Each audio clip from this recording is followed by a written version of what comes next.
Muy buenas noches. Este es el país de los jóvenes. Por tercera vez, como ya lo hemos dicho, en una elección presidencial, Caracol Televisión abre este espacio para conversar, para escuchar las dudas y las incertidumbres, las expectativas y también las inconformidades de los jóvenes de Colombia.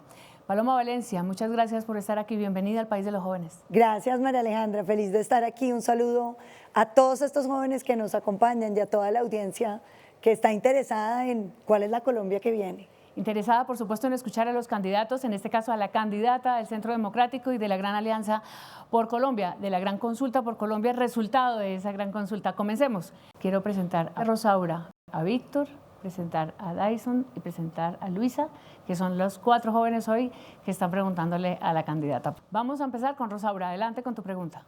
Hola, buenas noches Colombia, buenas noches candidata, como ya lo dijo María Alejandra. Mi nombre es Rosaura Sánchez, tengo 23 años y soy de la ciudad de Cartagena. Hoy en día las redes sociales juegan un papel muy importante para comunicar, sea positiva o negativamente. Candidata, mi pregunta es, ¿cree usted que las redes sociales han fortalecido la democracia o han manipulado la opinión pública? ¿Y qué medidas concretas propone usted para generar un debate democrático sin caer en la polarización? Adelante. Gracias, Rosaura. Es una súper pregunta y difícil. La verdad que cuando yo era joven se hablaba de que en la medida en que el mundo lograra democratizar la información, íbamos a tener mejores democracias. Vino el Internet y pues la democratización ocurrió. Y lo que siento que nos está pasando hoy es que nos cuesta mucho trabajo saber qué información es cierta y qué información es falsa. Y que cuando tú entras a las redes nos pasa una cosa terrible y es, uno ve algo y le cree según la persona que lo puso, porque es afín a ti o no es afín, y eso genera unas dificultades enormes en términos de la confianza que podemos tener en las personas, porque a veces la gente se queda con una noticia falsa en la cabeza y cree que es la verdadera, o se queda con una verdadera creyendo que es falsa, y creo que esto ha supuesto una dificultad. Y la segunda dificultad grande han sido los algoritmos, porque los algoritmos, pues en la investigación que se le sigue en los Estados Unidos, y creo, María Alejandra, que ese es un tema que, pues, que a todo el mundo le debiera aterrar, y es el algoritmo te hace hablar con gente que piense como tú, y hace que tú no te encuentres gente que no piensa como tú. Y eso ha ido creando una polarización y una imposibilidad de comunicación, no simplemente porque la red te complace, quiere que tú estés feliz, que siempre veas cosas que te gusten, sino porque nunca te vas a encontrar con cosas que te disgustan, que te chocan. Y eso ha ido generando, en mi opinión, unas dificultades muy grandes en términos de uno poderse encontrar. Y ha roto una cosa que yo creo que es fundamental, que es la empatía que uno tiene naturalmente por una persona. Yo siempre digo que uno es susceptible de querer a todo el mundo si le gasta un poquito de tiempo, pero no nos estamos gastando tiempo entre distintos. Entonces yo creo que las redes han tenido un efecto que no es fácil de definir. Por un lado, pues esa imposibilidad de saber qué es cierto, la pérdida de los núcleos fundacionales con los que éramos capaces de crear acuerdos, y al mismo tiempo esta imposibilidad de uno encontrarse con los que son distintos. Pero también ha tenido un lado maravilloso. Tú puedes hablar con quien quieras, puedes expresar lo que quieras, puedes convocar, ya no hay causas chiquitas, tú siempre vas a encontrar quien crea en lo que tú crees. Y eso también fortalece la democracia. Yo creo que estamos en un momento donde estamos como organizando la ficha, ¿cierto? Como terminando de ajustar cómo va a funcionar. Yo me imagino que lo que naturalmente irá pasando es que vamos a tener cada vez más capacidad de saber qué es verdad y qué es mentira. Vamos a tener que, digamos, mover las redes hacia adelante como mecanismos reales de comunicación con la institucionalidad, y yo sí creo que hacia allá tenemos que ir, ¿no es cierto? No me imagino un estado de opinión tampoco que a uno le pregunten ¿usted qué piensa de tal tema? Y entonces hagamos una votación y esa sea la decisión, porque yo sí creo que hay algo de la representación que es muy importante y es alguien que se tome el tiempo de entender a profundidad un tema para ayudar a tomar una decisión adecuada. Pero yo sí creo que lo que nosotros tenemos que hacer es abrir muchos más canales donde lo que opina la gente se pueda ver. Y un ejercicio de escucha permanente es lo que nos está exigiendo este mundo de las redes sociales. Así es. Adelante, tenemos una ampliación de tu pregunta. Bueno, candidata, ¿cómo propone usted llevar sus propuestas a los entornos digitales como los streamers, que son como lo que consumen más los jóvenes hoy en día? Pues estoy tratando. Acuérdense que ahí sí nosotros estamos viejitos. A mí las redes me cogieron ya grande. Yo digo mucho que yo habría sido influencer si me hubieran tocado siendo yo más joven las redes, porque pues yo escribía columnas, me metía en debates de radio, me encanta opinar y estar como en eso, pero pues a mí me tocó un momento donde uno lo hacía por radio, por una columna de opinión, que había que rezar a ver si alguien la leía. Yo tuve un programa de radio, María Alejandra, los domingos a las 7 de la mañana, y un día llamó un oyente, yo no sabía si darle un premio, o sea, yo decía, increíble, que tenemos un oyente. Y todas esas cosas, pero yo sí creo que pues ahí estamos tratando de transmitir mucho más en vivo las reuniones, estamos tratando de hacer más en vivos, que no son fáciles porque es que el tiempo es duro, pero estamos tratando de conectarnos de mejor manera pues con ustedes que viven más en esos entornos digitales. Bueno, muy bien, muchas gracias. Víctor, adelante, por favor. Muy buenas noches para todos y todas. Reciban un saludo de armonía. Agradecido primeramente con Dios y con el canal Caracol por este espacio tan importante para los jóvenes. Mi nombre es Víctor Cardoso, vengo de San Marcos, departamento de Sucre, representando a la Mojana sucreña. Es aquí un hijo de la ruralidad colombiana. Mi pregunta está enfocada hacia los consejos de juventud. La ley 1622 y la ley 1885 crearon a los consejos de juventudes. Pero estas leyes no garantizaron la asignación de un presupuesto propio para estas organizaciones juveniles. En este sentido, los consejos de juventudes quedan a expensas de lo que las alcaldías o gobernaciones puedan asignarles. Y muchas veces estas asignan presupuestos que son muy irrisorios o, en el peor de los casos, estas manifiestan que no tienen recursos ni el equipo técnico. En este sentido, respetada candidata, mi pregunta precisa es la siguiente.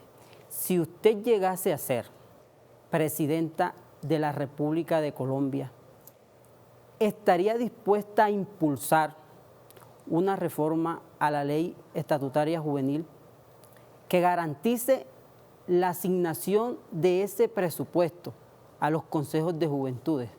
Y, ojo, que este sea de obligatorio cumplimiento para las alcaldías y las gobernaciones. Y en caso de ser así, ¿qué porcentaje presupuestal estaría usted dispuesta a asignar?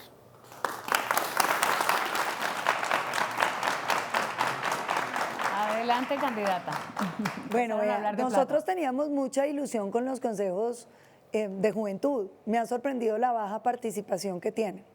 Y yo creo que es una lástima que esos espacios que yo creo que eran bien importantes no hayan sido entendidos por los jóvenes como tienen que ser. Yo a veces me pregunto si la ley no nos quedó bien en algunos aspectos. Y yo creo que tienes razón en términos de cuál es la incidencia real que puede tener esos consejos de juventud. Yo lo primero que creo es que hay que asignarles algo, pero ustedes tienen que entender que las finanzas públicas las recibimos destruidas. Este presupuesto general de la nación que vamos a recibir tiene un déficit que puede estar oscilando entre 85 y 100 billones de pesos. La deuda pública ha pasado de 800 a 1.200 billones de pesos. Hoy tenemos unos problemas en los municipios que son la gran mayoría los categoría 6. Se subieron los salarios de los concejales, se subieron los salarios de los inspectores de policía, se hizo a cargo de la nación y no se han girado los recursos. Entonces hoy, si uno le dice a una alcaldía ponga plata, no la tienen. Yo creo que lo primero que tenemos que hacer es organizar la casa, para que podamos tener unas finanzas públicas saneadas y con crecimiento económico podamos reactivar, digamos, un recaudo y una capacidad. Y apenas lo tengamos, yo sí estoy convencida de que necesitamos llevar los recursos a los consejos de juventud en dos sentidos. Uno, pues que puedan funcionar, ¿cierto? Porque el trabajo comunitario necesita que uno tenga movilidad, que uno pueda ir a los sitios, que pueda citar las reuniones, porque de lo contrario pues no tiene sentido. Y lo segundo, yo sí he soñado con que haya una discusión con los jóvenes sobre algunos estamentos del presupuesto que se va a aplicar en cada municipio. Eso es empoderar. Y una cosa que pensaba que nos gustaría mucho hacer en el gobierno es mantener una invitación siempre a los consejos de juventud. Nosotros queremos volver a hacer consejos comunitarios, volver a hacer reuniones para que la gente pueda venir y darle la palabra a los consejeros municipales. Porque lo que nos pasa a veces es que como no nos gusta la institucionalidad, le ponemos otra encima.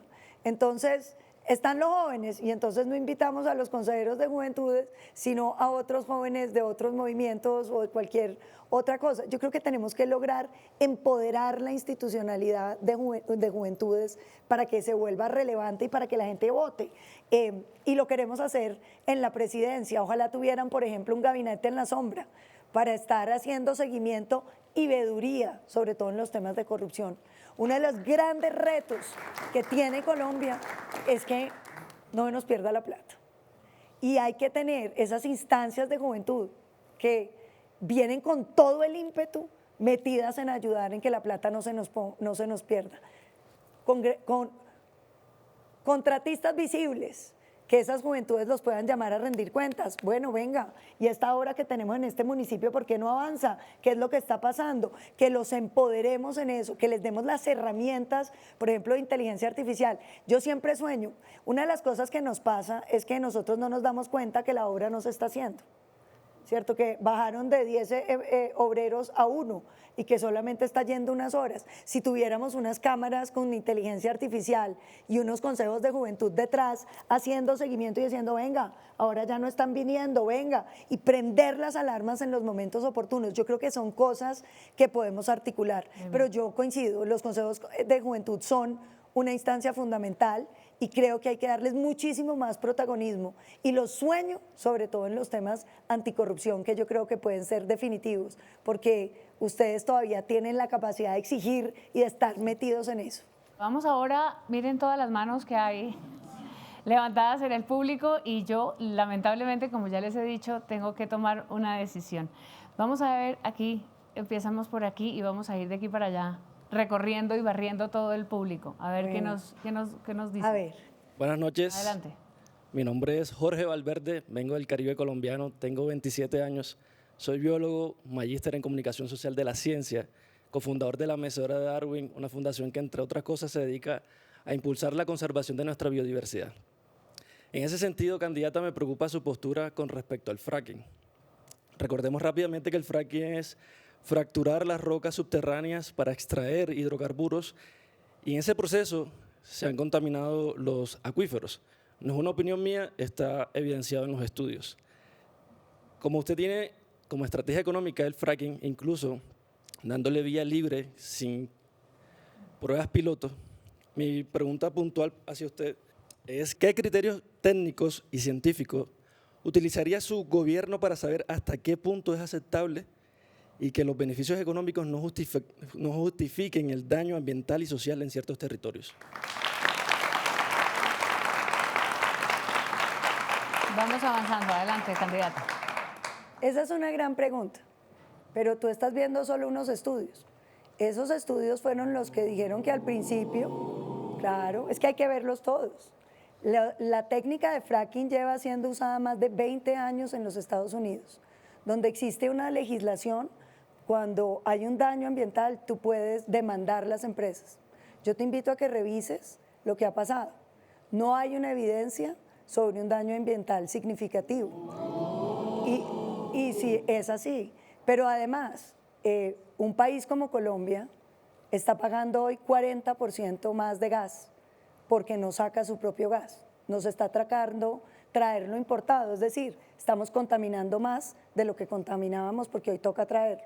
Pero no solamente eso, los colombianos más pobres ya no pueden cocinar con gas porque no les alcanza, volvieron a la leña, que tú sabes genera muchísima más deforestación y genera enfermedades respiratorias en los colombianos. Pero no solamente eso, los municipios que se benefician de las regalías no están recibiéndolos porque ya no tenemos explotaciones de gas. Con un agravante adicional, y es que seguramente a finales de este año podemos estar volviendo a tener otro apagón, como lo tuvimos cuando yo era joven, y ustedes seguro ni existían. Y nos tocó ver una Colombia a oscuras, donde el desarrollo económico se fue por la borda. Hoy no tenemos ni siquiera cómo responder a un fenómeno del niño agresivo, que como tú bien sabes, se van a presentar mucho más seguidamente por el fenómeno de calentamiento global. Entonces yo sí creo que una política responsable con Colombia es el fracking. ¿Cuál es la compensación que tenemos que hacer? Sí, tenemos que hacerlo. ¿Y sabes cuál es lo que vamos a hacer? Vamos a usar una parte significativa de las regalías para la protección ambiental. Colombia hoy produce el 0.4% de todos los gases de efecto invernadero del mundo. Como quien dice, si usted borrara a Colombia del mapa, el fenómeno de calentamiento global sigue exactamente igual. Pero si nosotros, como debemos hacerlo, queremos contribuir en lograr disminuir las emisiones de este país, la primera causa de emisión de Colombia es la deforestación. 14 hectáreas cada hora estamos perdiendo del Amazonas, 14. Eso sí es un drama. Y eso no se cura con discurso, se cura con recursos. Y los recursos, los únicos recursos reales para la protección ambiental de este país son los recursos que puede proveer la industria minero-energética. Yo logré que participara el sector ambiental en las regalías desde hace mucho tiempo. Y con esa modificación, más la participación en el impuesto al carbono, yo logré duplicar el presupuesto del sector ambiental de este país. Muy bien, muchas porque, gracias. No, déjeme ahí una cosita. No, pensé que había terminado. Adelante, porque aquí claro. sí, María Alejandra, es muy importante decir, la protección ambiental no es de discurso, es de recursos. Para salvar el Amazonas necesitamos brigadas de despliegue rápido, necesitamos control satelital, necesitamos helicópteros y eso todo vale. Y si nosotros queremos salvar el Amazonas, la única plata disponible que vamos a tener es la del desarrollo minero energético. Y yo creo que eso es un gana-gana, porque nosotros vamos a poder sacar, incluso vamos a poder sacar, escúchenlo bien, gas natural neutro en términos de emisiones de carbono por las compensaciones que vamos a poder hacer deteniendo la deforestación, salvando el Amazonas, preservando la ruta del jaguar, los parques nacionales, las selvas del Pacífico. Todo eso hoy está bajo una devastación tenaz y si no hay plata, lo vamos a dejar acabar. Mi apuesta es que nosotros logremos detener el frente colonizador, salvemos el Amazonas, reconstituyamos al menos 1 millón de hectáreas en la Amazonía colombiana, paguemos familias guardabosque, trabajemos con las comunidades indígenas, todo eso vale plata. Y para hacerlo, la plata disponible es la que podemos obtener de las regalías. Muy bien. Muchas gracias, candidata. Vamos aquí al centro ahora. Tu nombre, por favor. Buenas noches, candidata. Mi nombre es Mallory Guerra, vengo de la ciudad de Cartagena. Bueno, yo vengo de un barrio periférico y según cifras del DANE, para el 2024, en pobreza multidimensional en zonas rurales fue del 24.3%, frente al 7.0% de los cascos urbanos. Sabemos que la zona rural todavía no se ha traído al discurso como debería ser y las zonas periféricas, incluso en contextos como la ciudad de Cartagena, tienen brechas de desigualdad. Usted como funcionaria pública y servidora también del público, usted tiene que también entender el concepto de descentralización. ¿Cómo propone usted llevar esa descentralización administrativa a los territorios para poder eliminar estas brechas o en su defecto disminuirlas? Gracias. Gracias. Candidata. Yo creo que esa es una gran pregunta y yo coincido enteramente. Uno de los retos de este país es lograr que esa Colombia rural, esa Colombia que está en pobreza, pues sea tenida en cuenta. Y lo que termina pasando siempre es que donde están las aglomeraciones urbanas es donde está la mayor parte de la inversión, y eso lo que hace es replicar los problemas que tenemos en lo rural. Yo creo que uno de los grandes temas es pensar cómo enriquecemos lo rural. Y lo rural solamente se va a enriquecer si nosotros logramos mejorar la productividad del campo colombiano, especialmente para el pequeño campesino. Nuestra propuesta en ese sentido está conformada de una batería de cosas. La primera, la conexión, las vías terciarias. Uno no puede tener una Colombia que tiene más de 142.000 kilómetros, de los cuales la gran mayoría son tierra que cada vez que llueve se destruyen. Por eso nosotros nos hemos propuesto 35.000 kilómetros de vías terciarias, unas con nuevas tecnologías de pavimentación, placas huellas y maquinaria amarilla para mantener, digamos, en buen estado la comunicación. Pero la mejor conexión para Colombia también es el Internet. Y tenemos que lograr que todo Colombia quede conectado con Internet, que tengamos Internet en todos los rincones del país, porque ahí empieza parte de la revolución que tenemos que hacer en el campo, que es el servicio de extensión, el servicio de información para el campesino, que le pueda decir cómo sembrar, qué tipo de agroinsumos puede tener, cuáles son los rendimientos, que pueda mandar su tierra en un paquetico y le podamos hacer un análisis de suelos para que pueda saber exactamente qué necesita, que le cayó un hongo, que usted pueda mandar la foto por el app y le puedan decir qué es lo que necesita. Nosotros entendemos que el gran problema del campo colombiano es la falta de acceso al crédito. Y le pasa a un campesino que va a pedir un crédito al Banco Agrario, les toca ir 5 veces y después se lo niegan. Nosotros lo que consideramos es que necesitamos nuevos mecanismos para el crédito agropecuario pequeño. Uno, el crédito de cadena productiva. Por ejemplo, cuando tú haces parte de una cadena productiva en leche, en carne o en cualquiera de esos sectores, lo que sería interesante es que la plata de Finagro, que es la entidad del Estado que pone la plata, normalmente la pone en un banco y el banco la presta, pero las tasas de interés crecen mucho, la entregue directamente a una empresa que está conectada en la cadena con el único objetivo de que la coloque dentro de los campesinos para que puedan tener mejoramiento de tierras, para que puedan comprar mejores tecnificaciones, que puedan comprar mejores semillas. Y lo otro es a través del almacén agropecuario, que yo creo que es fundamental. Tú hablabas de descentralización y yo creo que ahí hay unos temas que son fundamentales. El primero, escuchar a los alcaldes de las regiones. Uno tiene que gobernar con las autoridades que hay y ayudar a que eso funcione, entregándole los recursos para que puedan salir los proyectos adelante. Que cuando llegue un alcalde no sea que venga a Bogotá. Yo me comprometo a ir a todos los municipios de Colombia con el gobierno nacional, a que la gente del gobierno nacional vea los problemas, traiga las tareas y funcione este país, que haya soluciones concretas a los problemas. Lo segundo, por eso los consejos comunitarios son tan importantes, porque pueden ir los políticos, el alcalde, el gobernador, pero también puede ir la comunidad. Y la comunidad, con nuestros consejos de juventud, pueden ayudar a hacer los diagnósticos y a construir las soluciones que el país necesita. Muchas gracias, candidata. Vamos a hacer una pausa. Este es el País de los Jóvenes. Avanzamos en esta conversación con Paloma Valencia, la candidata presidencial. Ya volvemos.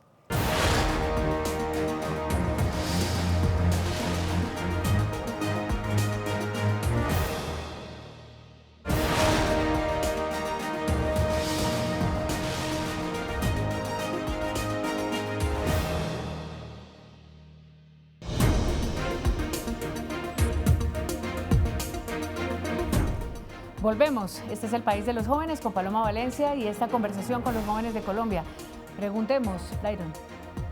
Buenas noches, candidata. Mi nombre es Dairon Escorcia, tengo 23 años, cuasi politólogo, vengo de la ciudad de Barranquilla y tenía una preocupación, y es que justamente en esta campaña presidencial había visto que el tema de juventudes había desaparecido. No se estaba hablando de juventudes. Ahora mi pregunta, entrando en materia, es que a nivel nacional tenemos aproximadamente 5 millones de jóvenes que no están estudiando, no están trabajando o que se encuentran en la informalidad.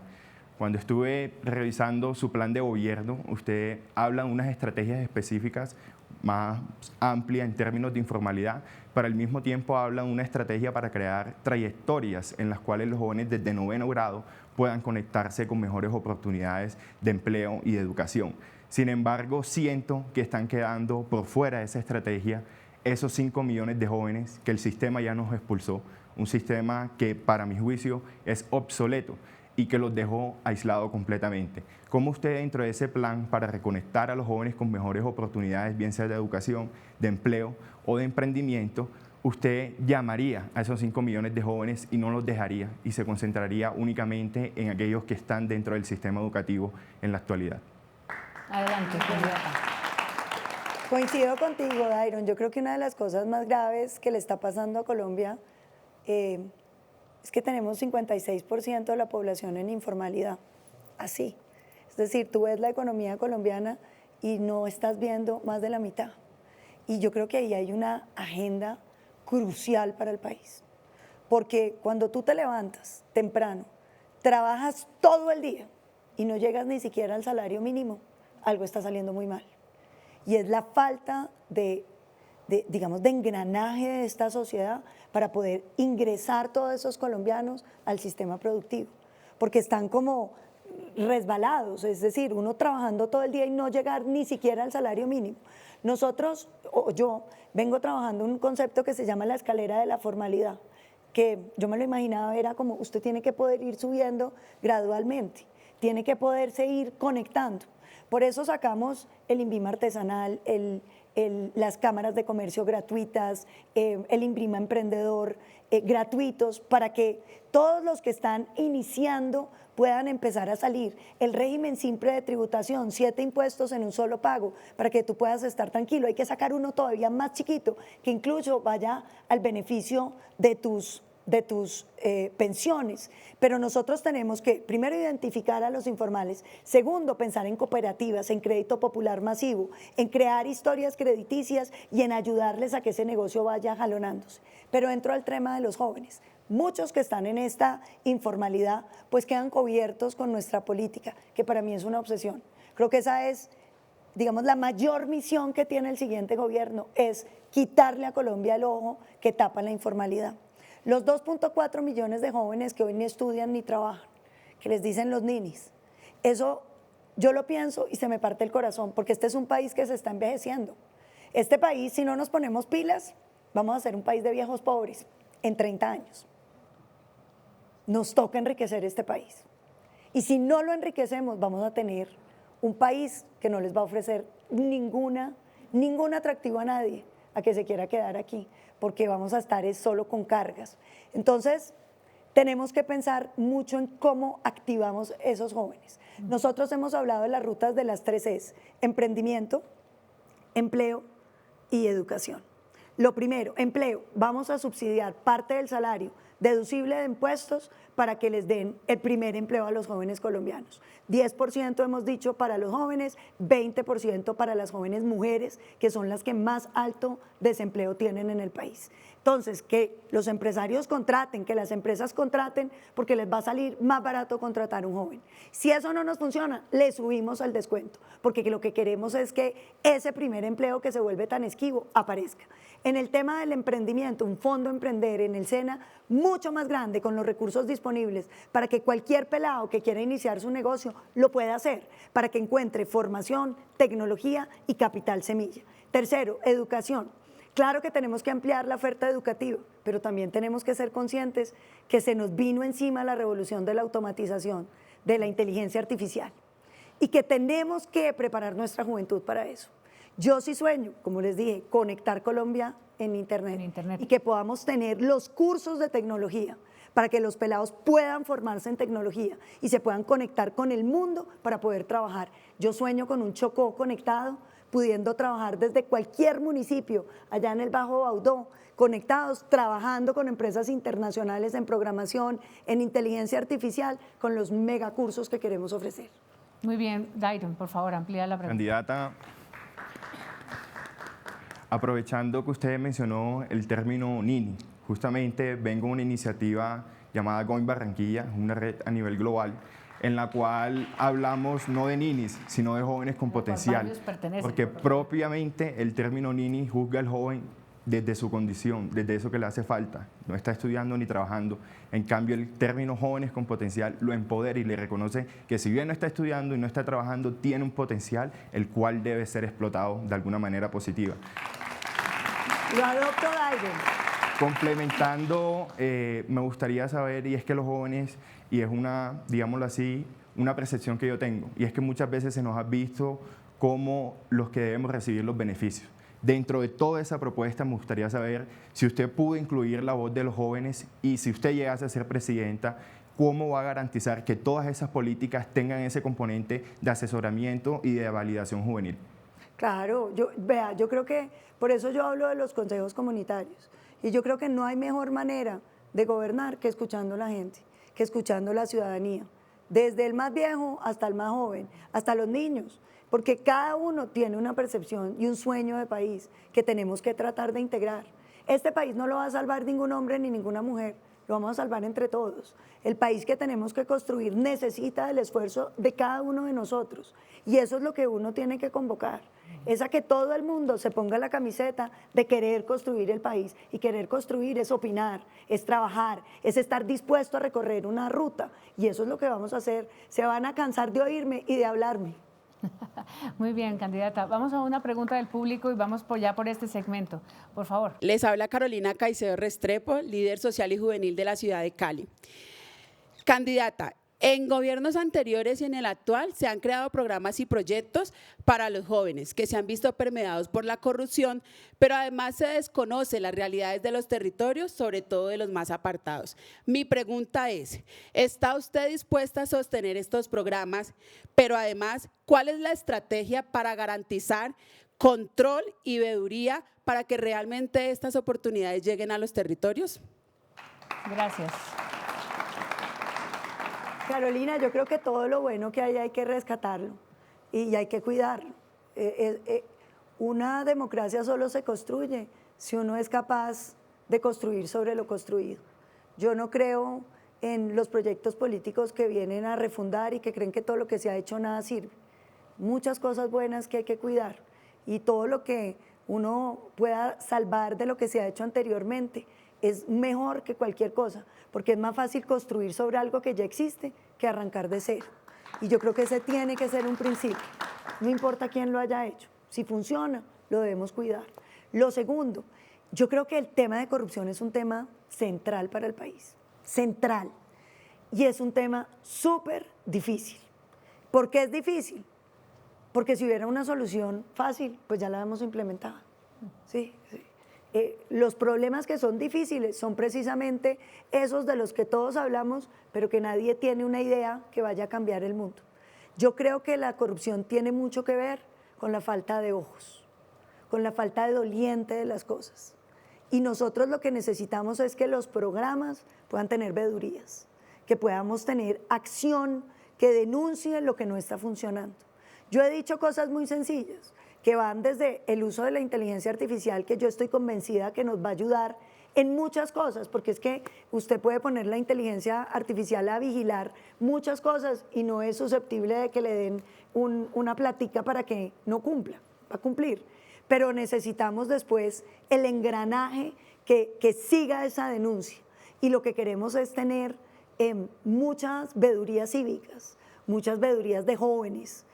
A mí me impresiona el trabajo que hacen las veedurías cívicas en este país. Hay que empoderarlas muchísimo más, invitar a los consejos de juventud a que se empoderen en el tema de corrupción.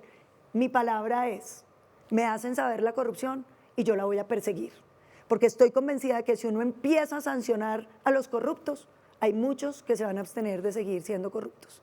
Y eso es lo que necesitamos, que a la gente le dé miedo ser corrupto porque sabe que la vamos a perseguir. Y eso es lo que tenemos que hacer. Muy bien, vamos a hacer una pausa. Muchas gracias. Vamos a hacer una pausa. Volvemos con la pregunta de Luisa. Hay más preguntas del público. Este es el país de los jóvenes.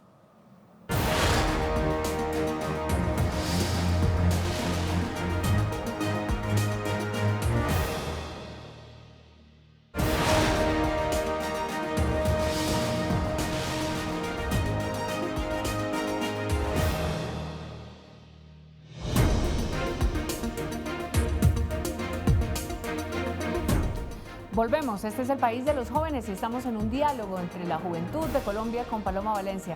Luisa, llega tu turno de preguntar, adelante.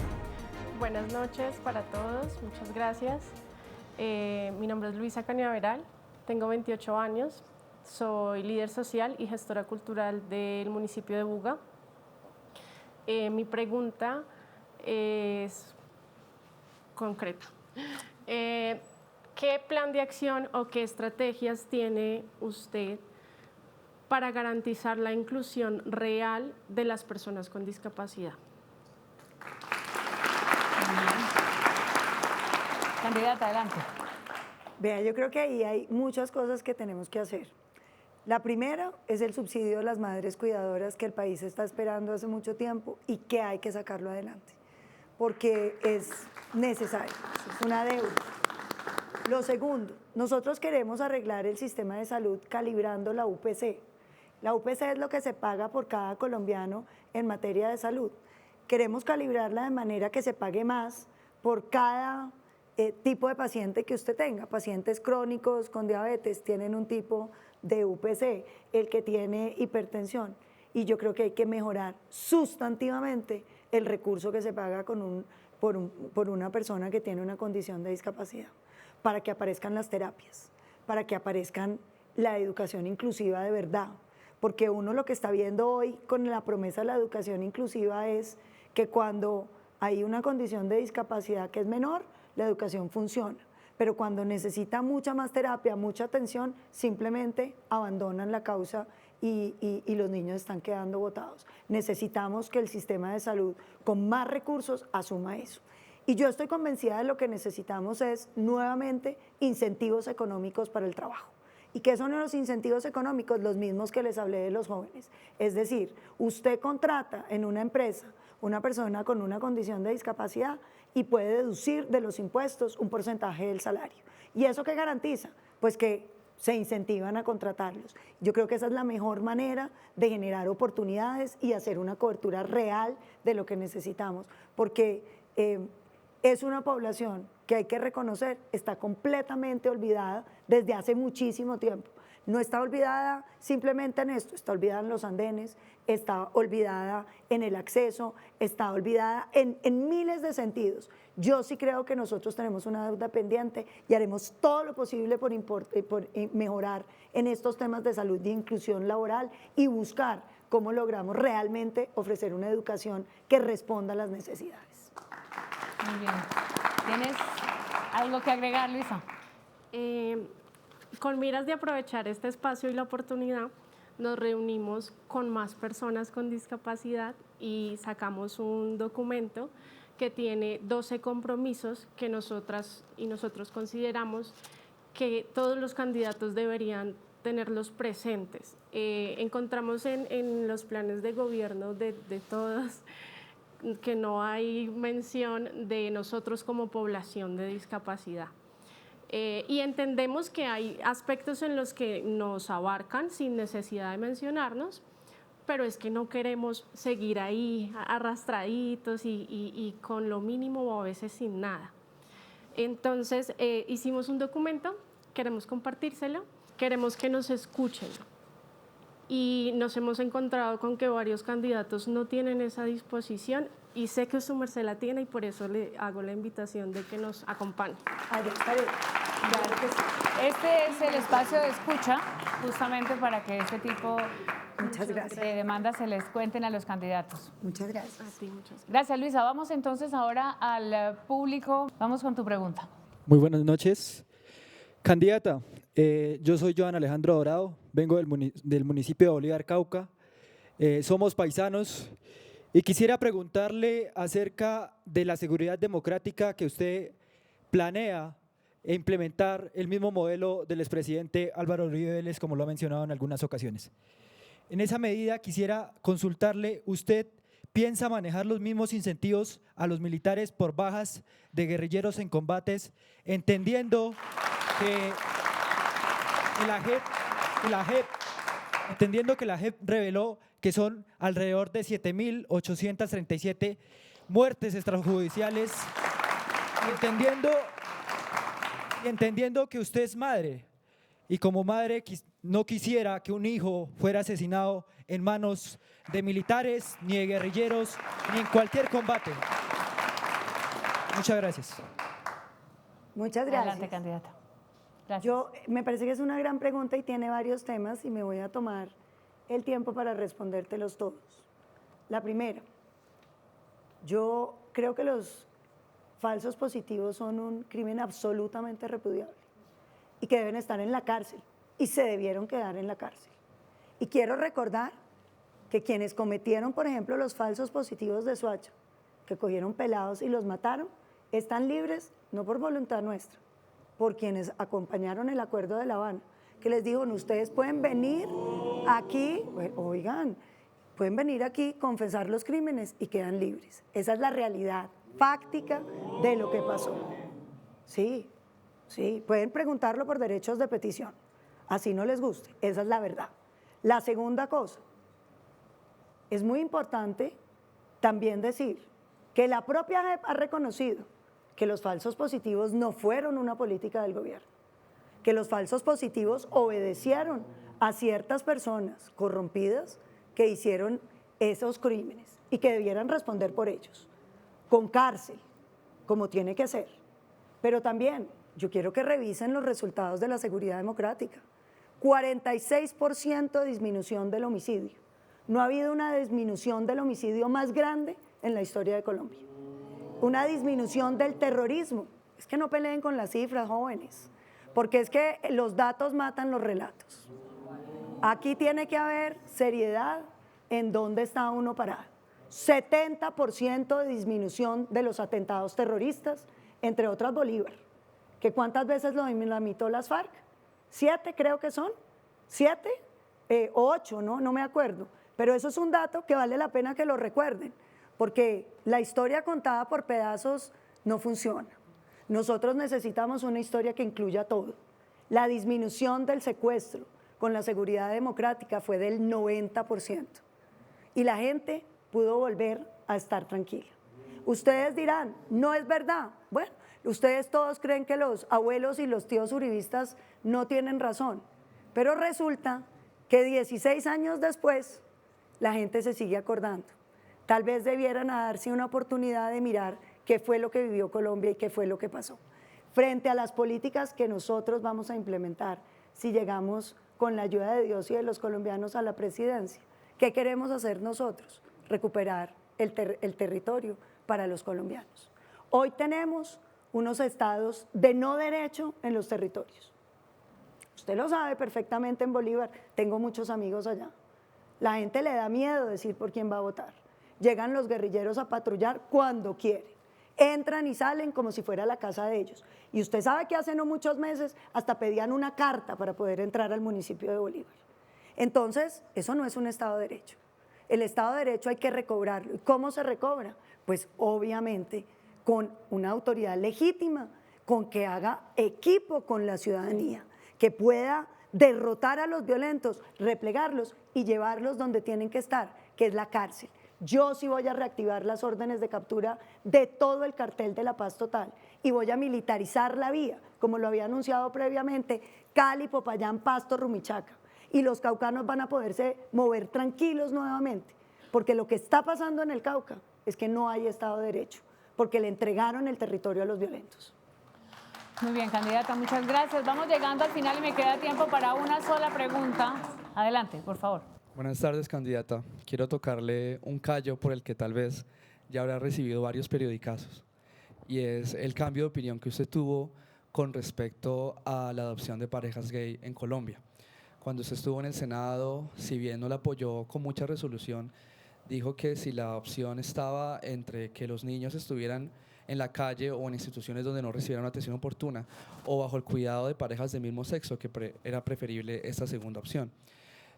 Yo sé que usted me puede responder que ya la Corte Constitucional tomó una decisión al respecto de eso, pero esa no es la respuesta que yo busco. La respuesta que yo busco es conocer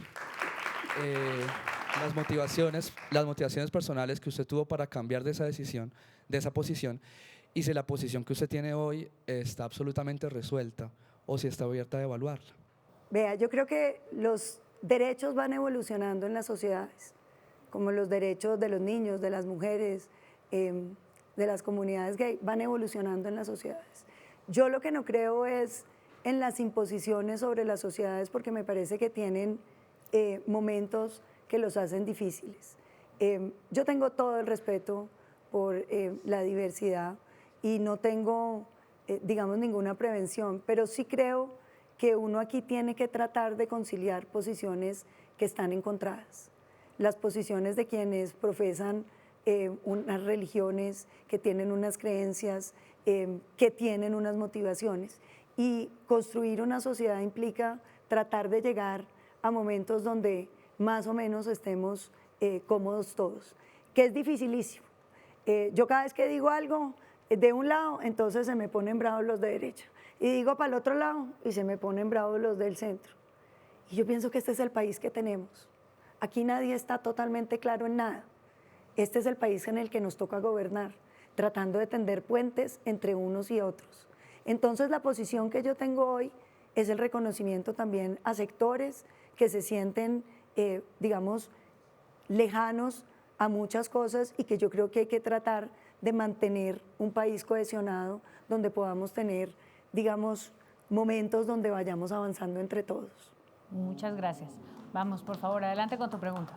Candidata Paloma, buenas noches. Colombia, buenas noches. Mi nombre es Alejandra Heredia, soy del municipio de Puerto López Meta, el centro geográfico de Colombia, que ha sido víctima del paramilitarismo y además de eso, abogada y embajadora juvenil de Civics Colombia.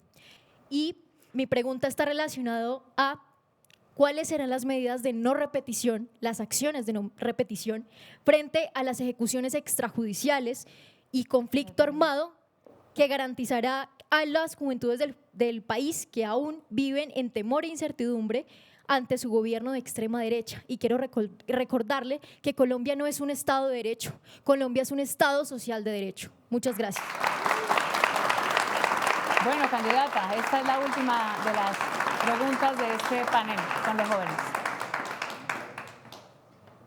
Pues lo primero, no sé cuál será mi gobierno de extrema derecha.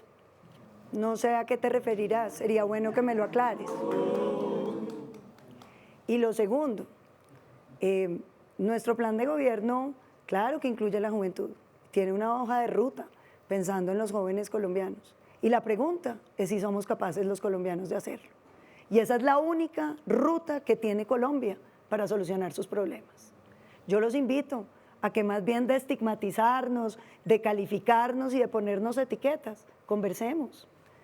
Yo les digo una cosa, yo he sido una opositora dura de Petro, tal vez la más dura que tiene en el Congreso. Y también les cuento una cosa, cuando el Pacto Histórico quiere sacar un proyecto, con quien habla es conmigo. ¿Y por qué habla conmigo si yo soy la más dura de todas? Porque yo puedo conversar con ellos, porque podemos sentarnos y mirar cómo se pueden construir cosas entre todos. El gobierno ha sacado leyes a las que yo me he opuesto, pero ha sacado también leyes en las que les ha ayudado para que salgan adelante, entre otras la jurisdicción agraria, que ahora la embolataron en Cámara, pero que salió liderada por mí en Senado. Y es del Pacto Histórico. Yo sí creo que es posible construir una Colombia entre todos y te invito a que pienses que sí es posible. Pues muy bien, hemos cumplido el tiempo de esta conversación con Paloma Valencia, con los jóvenes. Muchas gracias al público, muchas gracias Rosaura, Víctor, Dairon y Luisa por estar aquí. Muchísimas gracias Paloma Valencia. Gracias a ustedes, feliz de conversar con estos jóvenes. Mañana volvemos con otro candidato, otro aspirante a la presidencia de la República. Este es El País de los Jóvenes. Muy buenas noches. Epa.